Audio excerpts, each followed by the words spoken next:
સૌ પ્રથમ તો રમીલાબેનને આપણે જબરદસ્ત તાળીઓનો આવકાર આપીએ.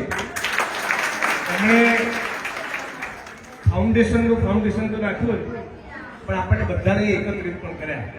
તમને બેન દિલથી શુભેચ્છાઓ પાઠવીએ છીએ. બહુ ઉમદા કામ તમે શરૂ કર્યું છે.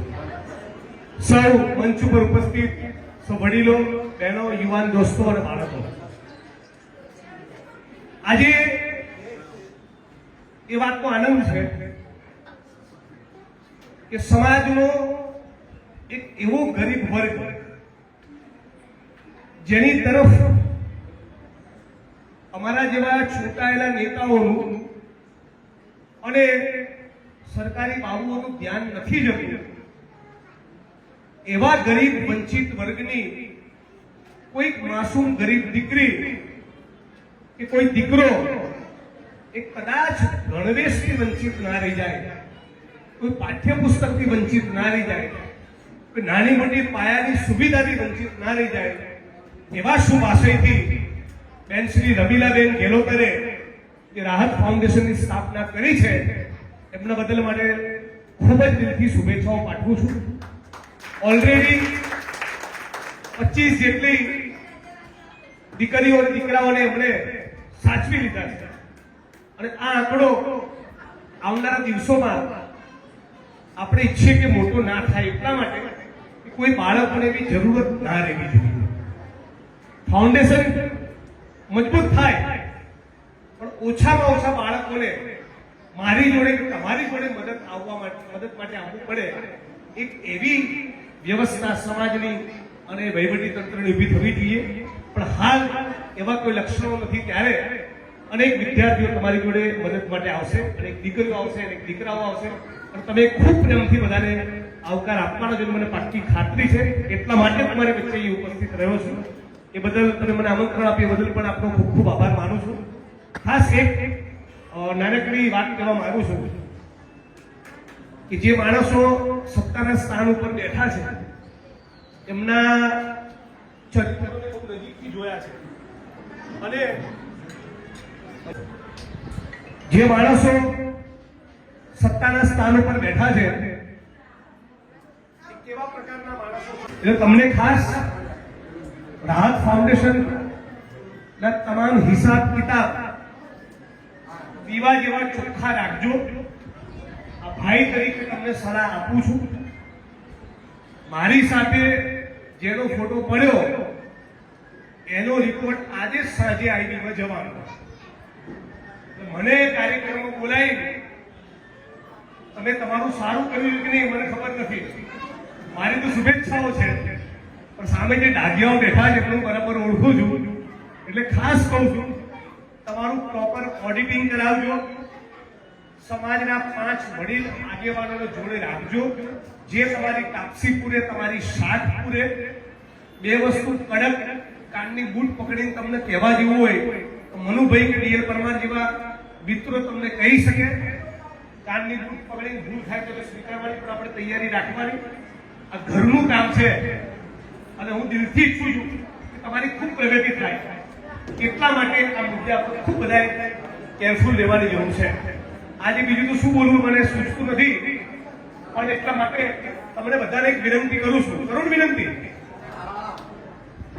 તમે બધા થોડાક પ્રશ્નો પૂછો અને હું એનો જવાબ આપું, એવો એક આપણે ડાયલોગ કરીએ, વાતચીત થાય આપણી વચ્ચે.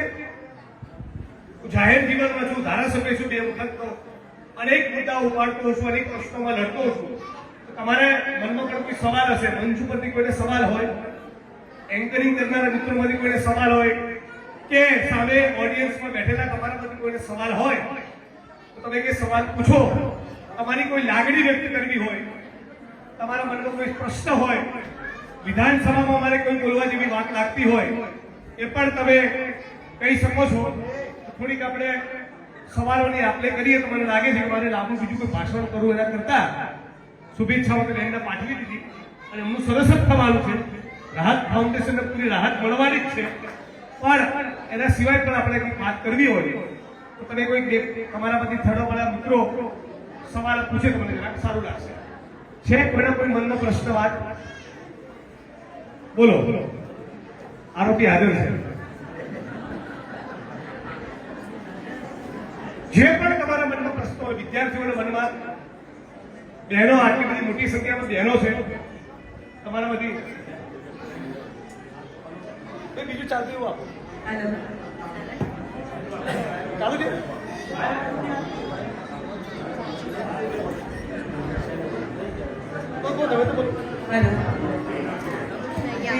ભાઈ આપણે 5 મિનિટ જરા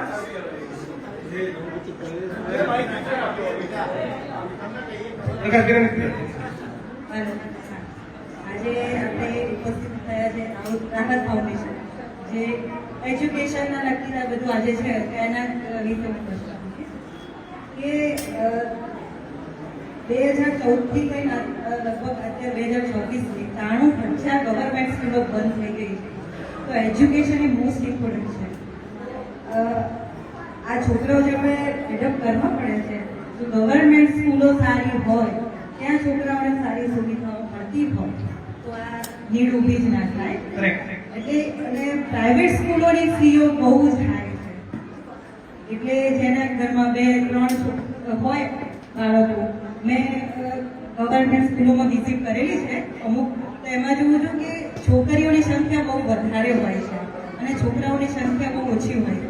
તો ત્યાં પ્રિન્સિપલને મેં એક સવાલ પૂછ્યો હતો કે કેમ એવું તો છે ને કે ભારત દેશમાં છોકરીઓની સંખ્યા ઓછી છે, ઓલમોસ્ટ 50-50 છે, તો એવું કેમ? અને એમનું કહેવું એવું થયું કે ઘરમાં 2-3 બાળકો હોય ને તો એ લોકો એવું જ ઈચ્છે કે છોકરાઓને સારું એજ્યુકેશન આપે, છોકરીઓને ચાલશે જેવું હોય. તો પ્રાઇવેટ સ્કૂલોની ફીઓ જો ઓછી થઈ જતી હોય ને તો પેરેન્ટ્સ બધાને સરખું એજ્યુકેશન આપે. તો તમે વિધાનસભામાં છો એટલે આ મુદ્દો ઉઠાવો. સવાલ સમજાયો?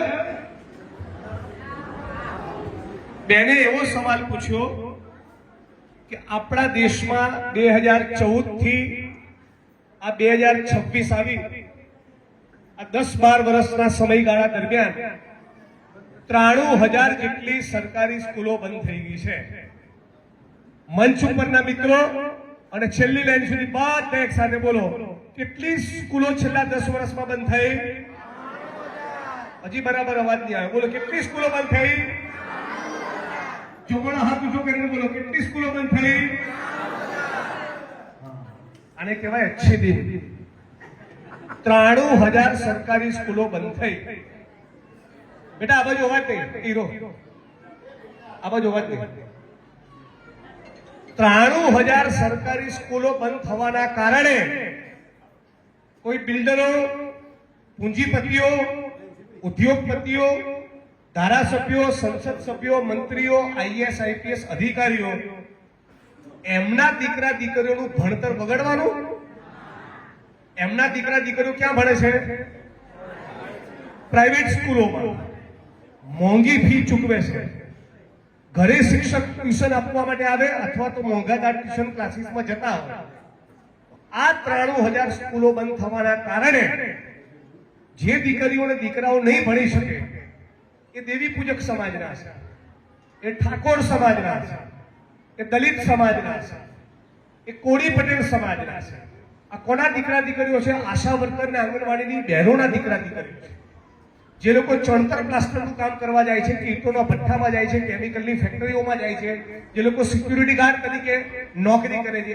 આ જે ભારતીય સમાજનો ગરીબ માણસ છે, ગરીબ વર્ગ છે, એના દીકરા દીકરીઓ આ 93,000 સરકારી સ્કૂલો બંધ થવાના કારણે હવે ભણી શકવાના નથી.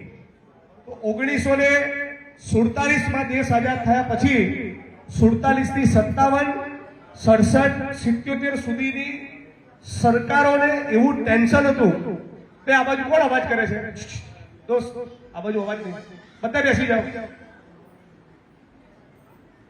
એ વખતની સરકારોને ટેન્શન હતું કે આટલી પ્રચંડ વસ્તી, આમને ક્યારે ખવડાવીશું, આમના રાશનની શું વ્યવસ્થા કરીશું, હજારો લાખો કરોડો લોકોના માથે છત નહીં, એમને ક્યારે ઘરનો પ્લોટ આપીશું, ક્યારે લોકોને 2 ટંકના રોટલા ભેગા કરીશું, ક્યારે સ્કૂલો બાંધીશું. અત્યારની સરકાર જે બાળકો ભણતરથી વંચિત છે એને ભણાવવાના બદલે એક એવું ષડયંત્ર હાથ ધર્યું છે કે ના રહેગા બાંસ ના બજેગી બાંસુરી. મજૂરિયાઓ જોઈએ છે, દાડિયાઓ જોઈએ છીએ, કડિયા નાખે મોકલવાના છે. શું કરો? આ દલિતોને, આદિવાસીઓને, મુસ્લિમોને, વાદી બદારીને, ઓબીસીને ચૂપચાપ સરકારી સ્કૂલ બંધ કરી દો એટલે બધા કડિયા નાખે ટિફિન લઈ જશે, બધા ખેતરમાં દાડિયું કરવા માટે જશે. આ ભારતના પૂંજીપતિ વર્ગ, ઉદ્યોગપતિઓ અને અત્યારની ભારત સરકારનું સંયુક્ત આ ષડયંત્ર છે. ગૌતમ અદાણીને અદાણી શાંતિગ્રામની અંદર 15,000 મકાન બનાવવાના હોય અને મનોભાઈ બિલ્ડર જો એક મકાનમાંથી કેટલું કમાય માણસ? 3 BHK ના ફ્લેટની સ્કીમ મૂકી હોય એવરેજ, તમે કેટલું કમાય ના કહેતા, માણસ કેટલું કમાય બિલ્ડર એવરેજ? કોઈ 10, 15, 20, 25, 50 લાખ કમાય ને, બરાબર? આ મારો અવાજ આવે છે છેલ્લે સુધી? આ અદાણી શાંતિગ્રામની અંદર દાહોદનો, ગોધરાનો, પંચમહાલનો, બાંસવાડાનો, ડુંગરપુરનો આદિવાસી કડીઓ મજૂર એ 800 રૂપિયા મજૂરી લે તો અદાણીને ફાયદો થાય, 400 રૂપિયા લેતો. અદાણીને ફાયદો કઈ રીતે થાય? મજૂર 800 રૂપિયા ભાવ કરે કે 400 રૂપિયા કરે તો 400 રૂપિયા, જેથી એણે મજૂરીના પૈસા ખાસ ચૂકવવાના થાય નહીં. હવે 100 મજૂરની જરૂર હોય અને 60 મજૂર હોય તો પેલા 60 મજૂરો ભાવ ખાય.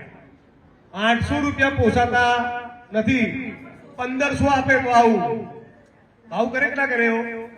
પણ 100 મજૂરની જરૂર હોય અને સામે 250 મજૂર હોય, 150 નવરા બેઠા હોય તો ગૌતમભાઈ શું કે 800 ભૂલી જા, 350 કામ કરવું જ કરે તો હેડતી નો થા.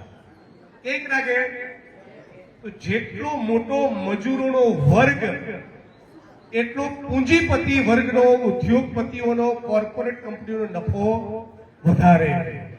અને પૂંજીપતિઓનો, બિલ્ડરોનો, ઉદ્યોગપતિઓનો નફો જેટલો વધારે એટલો સત્તાધારી પાર્ટીને ચૂંટણીમાં ફંડ વધારે. વાત સાચી? એટલા માટે મેં 93,000 સરકારી સ્કૂલો બંધ કરી. બીજું, મારે આ ચાંદખેડામાં 10, 15, 20,000 દલિતોની ધારો એક સભા કરવી છે ઉદાહરણ તરીકે. એનો ખર્ચો તો થાય ને, 15 લાખ, 20 લાખ, 25 લાખનું બજેટ થાય. તો આપણે શું કરીએ? મનુ કાકા 50,000ની મદદ કરો, પરમાર સાહેબ લાખ રૂપિયાની મદદ કરો, એમ કરીને જે આપણો કર્મચારી વર્ગ છે, જે BSNL માં ગયો, રેલવેમાં ગયો, ONGC માં ગયો, IOC માં ગયો, ટીચર બન્યો, તલાટી બન્યો, PSI બન્યો, PI બન્યો, આ કર્મચારી વર્ગ એ ફૂલને ફૂલની પાંખડી મદદ કરે ત્યારે આવો કાર્યક્રમ થાય. જિગ્નેશભાઈ ચૂંટણી લડી શકે ત્યાં દલિત સમાજ, વંચિત સમાજ પોતાની હક અને અધિકારની આવાજ માટે ગાંધીનગર મોરચો લઈને જાય. બાકી પૈસા છે આપણી જોડે, મોટા પૂંજીપતિ છે અદાણી અંબાણી જેવા ના. એટલે આ લોકોએ જોયું કે આ આટલું બધું જોર કરે છે, હમણાં ફંડ કોણ કરે છે? તો કે આ નાનો કર્મચારી વર્ગ ફંડ કરે છે. આ કર્મચારીઓ બન્યા કઈ રીતે? પરીક્ષા પાસ કરી. તો શું કરો? અનામતની મારી દો ચોકડી. પણ અનામતની ચોકડી મારો, મનુભાઈ રોડ ઉપર આવે, DL પરમાર રોડ ઉપર આવે, સુબોધ પરમાર રોડ ઉપર આવે, રમીલાબેન ને જિગ્નેશભાઈ રોડ ઉપર આવે. તો શું કરો? કામ કરો, રેકોર્ડ ઉપર ચોપડે અનામત નહીં કાઢવાની, ફિક્સ પગાર આઉટસોર્સિંગ કોન્ટ્રાક્ટ લાવી દો. એટલે ક્યાંય તમારે સરકારી કાયમી નોકરી આપવાની વાત રહે નહીં. એટલે અનામત પૂરી અને કોન્ટ્રાક્ટ સિસ્ટમમાં 8 કલાકના 350 રૂપિયાના હિસાબે ચૂકવો. કડીની GODC માં, કલોલની ફેક્ટરીમાં, નરોડામાં, છતરાલમાં, ઓઢવ ભારતનો ગરીબ વર્ગ એ વધારે ગરીબ બને, મજૂરની દીકરી અને દીકરો એ મજૂર બને. ફરી કોઈ વણકર સમાજના ભાઈઓ 6 કરોડ ભેગા કરીને આવું સેવા સદન બનાવી શકે નહીં, એના માટેનું ષડયંત્ર છે. અને આ ષડયંત્રના ભાગ રૂપે ધીમે ધીમે સિસ્ટમેટિકલી સરકારી સ્કૂલો કરી બંધ, પરીક્ષાની ભરતી બહાર પાડવાની નહીં, એક્ઝામ લેવાય તો પેપર ફૂટી જાય, પેપર ફૂટે નહીં તો મૌખિકમાં હસમુખ પટેલ બેઠા જ છે, જેવા જોવે કે રબારી છે, ઠાકોર છે, આદિવાસી છે, ચૌધરી છે, ગેલોતર છે. એટલે લેખિતમાં 100 માંથી 95 લાયા હોય તો મૌખિકમાં આપે 7, અને લેખિતમાં જે સાધન સંપન્ન વર્ગના માણસો છે એ લેખિતમાં 100 માંથી 65 લાયા હોય તેમને મૌખિકમાં આપી દે 55. અને આપણા છોકરાથી એક કદમ આગળ મૂકી જા તું લાગી જાય જીપીએસસી. મુદ્દે આખી સિસ્ટમ આદિવાસી, ઓબીસી, દલિત જ્યાં ઉભો છે ત્યાં ઠેરના ઠેર નથી રાખવા માંગતા, હતા ત્યાંથી પણ લાત મારીને પાછા કરવા માંગે છે. અને એટલા માટે આ સરકારી સ્કૂલો બંધ કરી. અને આવું બોલું છું એટલા મને આસામની જેલમાં લઈ જાય છે. બોલો બીજા કોઈનો સવાલ? બજેટમાંથી સમરસ હોસ્ટેલો બનાવવા. સમરસ હોસ્ટેલો ખાલી શેડ્યુલ કાસ્ટ માટે હોય, પણ એ સમરસ હોસ્ટેલમાં ઓબીસી, પટેલ, બ્રાહ્મણ, વાણિયા બધાનો સમાવેશ કરવામાં આવે. બજેટ આપણું અને ફાયદો એમને, તો એ બંધ થવું જોઈએ. એ ઉપરાંત જેટલી વસ્તી હોય એ પ્રમાણે બજેટમાં ફાળવણી થવી જોઈએ. બોલો બીજા કોઈનો સવાલ? હા, સવાલ એ છે કે અમે તમને ખોવા માંગતા નથી. તમે લોકસભા, સંસદ અથવા વિધાનસભામાં સભ્ય હોવા જોઈએ. અલ્પેશ ઠાકોર ભાજપમાં જતા રહ્યા, હાર્દિક પટેલ જતા રહ્યા, લડાયા હતા જે ભાજપમાં નહીં જોડાયા. અને કોઈ ને કોઈ રીતે એમને અત્યારે લગભગ એમનું વિધાનસભા સભ્ય થતું રહે એવી દેખાઈ જાય. તો તમારું આવું ન થાય એના માટે તમારી શું તૈયારી? જો તમને આસામમાં લઈ જાય તો અમે બધા લોકોની રોડ ઉપર ઉતરવાની તૈયારી પૂરેપૂરી, પણ એ રોડ ઉપર ઉતરો એ અલગ વસ્તુ. એકાકીય રીતે જો તમારે થોડું આવું થાય તો તમારી શું તૈયારીઓ હોય?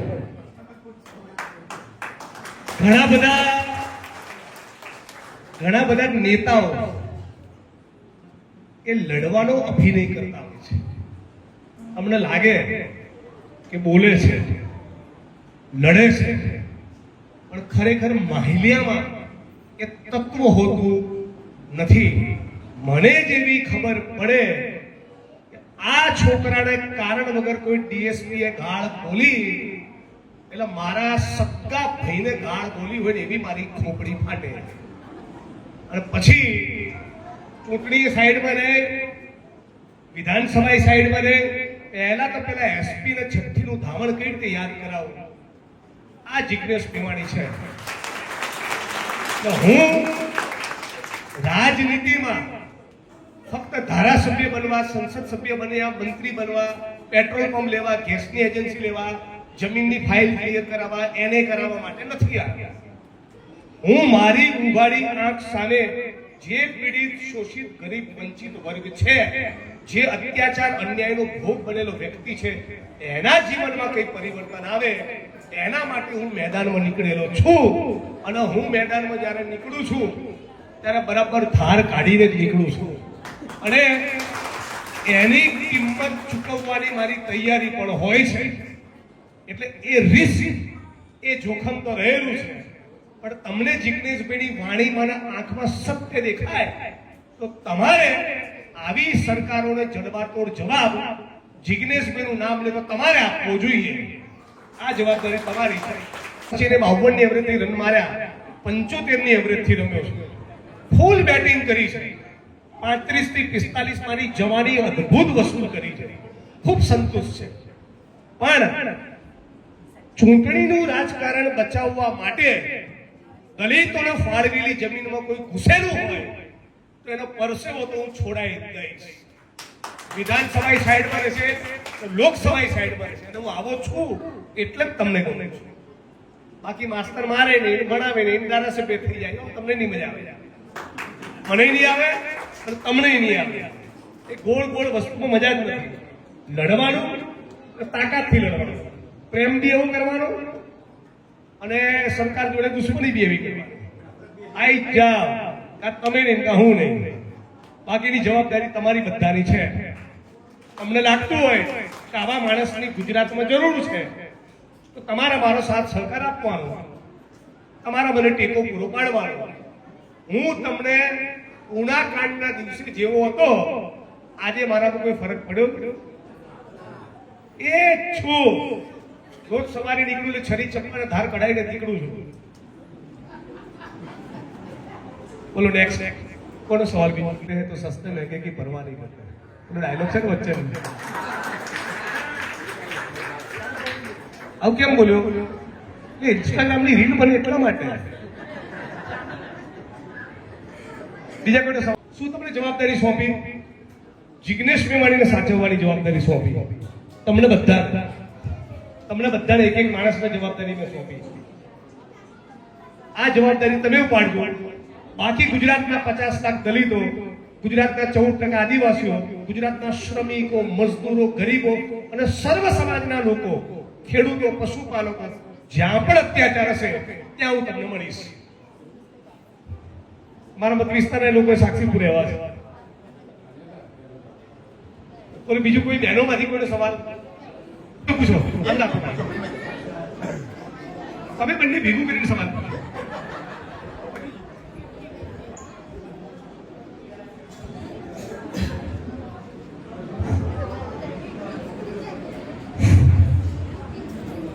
એક જ સવાલ છે કે અત્યારે જે સ્કૂલો પણ થઈ ગઈ છે બરાબર, પણ ગવર્મેન્ટ તો ઠીક છે, પણ આપણે જે આગળ પડતા છે એ લોકો કેમ નથી વિરોધ કરતા? એ લોકો કેમ એવું નથી કરતા કે આ પ્રાઇવેટ સ્કૂલો જે અત્યારે એપોલો છે કે પોર્ટર છે કે એક્સાઇઝ છે બી એનું કેમ એ કારણ કેમ એ નથી કે એ લોકો કેમ નથી ધ્યાન દેતા? જેમ કે સાંભળો ભાઈ, બેનનો સવાલ એ હતો કે સરકારી જે સ્કૂલો હોવી જોઈએ સારી ક્વોલિટીની, એ જ પ્રમાણે આરોગ્યની સુવિધા પણ પ્રાઇવેટ જેવી સરકારમાં મળવી જોઈએ. એપોલોમાં, સાલમાં, સ્ટ્રગલિંગમાં, એસસીજીમાં જે પ્રમાણેની ફેસિલિટી છે, જો ખાનગી માણસો આવી હોસ્પિટલ બનાવી શકે તો સરકાર તો બનાવી શકે, ના બનાવી શકે? એ જ પ્રમાણે સરકારી સ્કૂલો જેવી પરિસ્થિતિ, આપણે જે પ્રાઇવેટ સ્કૂલો છે એવી સરકાર ધારે તો સરકારી સ્કૂલ પણ બનાવી શકે. કેમ નથી બનાવતા? એટલા માટે નથી બનાવતા કે આપણે નાગરિક તરીકે ચૂંટણીમાં નેતાઓ જ્યારે વોટ લેવા આવે ત્યારે આવી માંગણી કરતા નથી. આપણે શું જોઈએ છીએ? અમારો લેવડો પટેલ છે, દવાઓ પટેલ. અમારો દલિત સમાજનો છે, દવાઓ પટેલ. અમારો ચુવાણિયા કોળી છે, દબાવો પટેલ. ના, પણ 135 વાળો છે, દબાવો પટેલ. 282 વાળો છે, દબાવો પટેલ.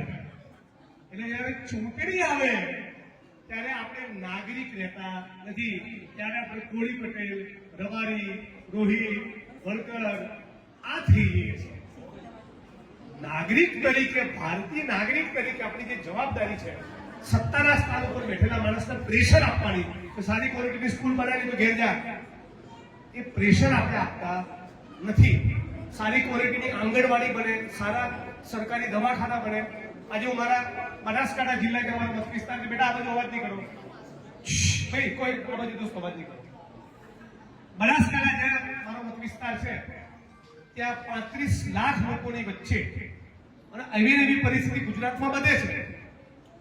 આખા જિલ્લાના સરકારી દવાખાનામાં, પ્રાઇમરી હેલ્થ સેન્ટરમાં, કમ્યુનિટી હેલ્થ સેન્ટરમાં ક્યાંય તમને એક MRI નું મશીન ના મળે, એક સીટી સ્કેન નું મશીન ના મળે, એક બ્લડ સેલ કાઉન્ટર ના મળે. પણ મને યાદ નથી કે મારા મતદારો પણ મને એવું કહેવા આવતા હોય કે જિગ્નેશભાઈ બ્લડ સેલ કાઉન્ટર નથી, એનું જે કરો ને એ શું કહેવા આવે, પેલા ગામમાં બેહવા જવાનું રહી ગયું ને, જયારે બેહવા જતા હતા પેલા સમૂહ લગ્નમાં તમે ચૂકી ગયા હતા, જરા મળવા જતા આવતો.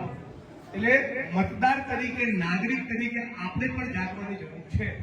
જેવા લોકો એવા જનપ્રતિનિધિ. જે જૂની કહેવત છે, યથા પ્રજા તથા રાજા. એટલે ચૂંટાયેલા જનપ્રતિનિધિઓની ઉપર શિક્ષણના મુદ્દે, આરોગ્યના મુદ્દે, રોજગારના મુદ્દે, મહિલાઓની સુરક્ષાના મુદ્દે કંઈક કરવાનું પ્રેશર છે જ નહીં. કોઈ પ્રેશર જ નથી. એટલે એ પ્રેશર આપણે આપવું પડે. આવી ઠાઠિયા જેવી સરકારી સ્કૂલો નહીં ચાલે. સિવિલ હોસ્પિટલના વીએસમાં લોહી અને પૂરના ચાઠાવાળી ચાદરો નહીં ચાલે. પીએચસીમાં સીએચસીમાં ગાયનેકોલોજીસ્ટ, યુરોલોજીસ્ટ, કાર્ડિયોલોજીસ્ટ બધા જ સ્પેશિયલાઇઝ ડોક્ટરો હોવા જોઈએ. પણ કોઈ જ આની માંગણી કરતું નથી. એટલે મારો એક જ સવાલ હતો કે હું એક જ સવાલ કહેવા માંગુ છું કે અત્યારે જે સ્કૂલો જેવી રીતે સ્કીટની અત્યારે હવે સમજી લો કે 10 વર્ષ પહેલા આટલું નહોતું, એ અત્યારે એટલું વધી ગયું છે કે જે માણસને 10 થી 15 હજાર જ પગાર હોય છે એનું બાળક એ લોકો દેખાડીમાં એ લોકો ત્યાં જ ભણવા માંગે છે. હું પોતે પ્રોપર છું એનું એવું નથી, પણ હું એટલું માટે કહેવા માંગુ છું કે 10 વર્ષ પહેલા જે મારી પાસે માંગણી આવતી હતી અને અત્યારે જે આવે છે એ શિક્ષક એ કહેવાય ને બિઝનેસ થઈ ગયો છે. બિલકુલ. એટલે મેને કીધું પ્રમાણે શિક્ષણ એક વ્યવસાય બની ગયો છે. શિક્ષણની હાટડીઓ, સંસ્થાઓ ચલાવનારા માણસોને વિદ્યાર્થી નથી દેખાતું, પોતાનું બાળક નથી દેખાતું. એને શું દેખાય છે? એની અંદર ફી દેખાય છે. 25,000, 35,000, લાખ, 1.5 લાખ, 2 લાખ. આના માટે ક્યાંક ને ક્યાંક નાગરિક તરીકે આપણે પણ જવાબદાર છીએ. આપણું દરેક રાજકીય પક્ષોની ઉપર, મારી પાર્ટીની ઉપર પણ એવું પ્રેશર હોવું જોઈએ. ઉભા રહો ભાઈ, તમારી પાર્ટી સરકારમાં આવશે, કેવી શિક્ષણની વ્યવસ્થા ઊભી કરશે પહેલા બતાવો. અમને ગળે ઉતરે તો વોટ આપીશું. આવું કોઈ આપણે પ્રેશર કરતા નથી. તો મારી વાણીને વિરામ આપું છું. આપ બધા મિત્રોનો ખૂબ ખૂબ આભાર. ઘણો સમય લીધો. સુબોધભાઈએ ઈશારો પણ કરી દીધો છે, આમ ઘડિયાળ બતાવી દીધી. તો મૂકો હવે એટલે સમજીને વાણીને વિરામ આપું છું. તમામ મિત્રોનો ખૂબ ખૂબ આભાર. Thank you.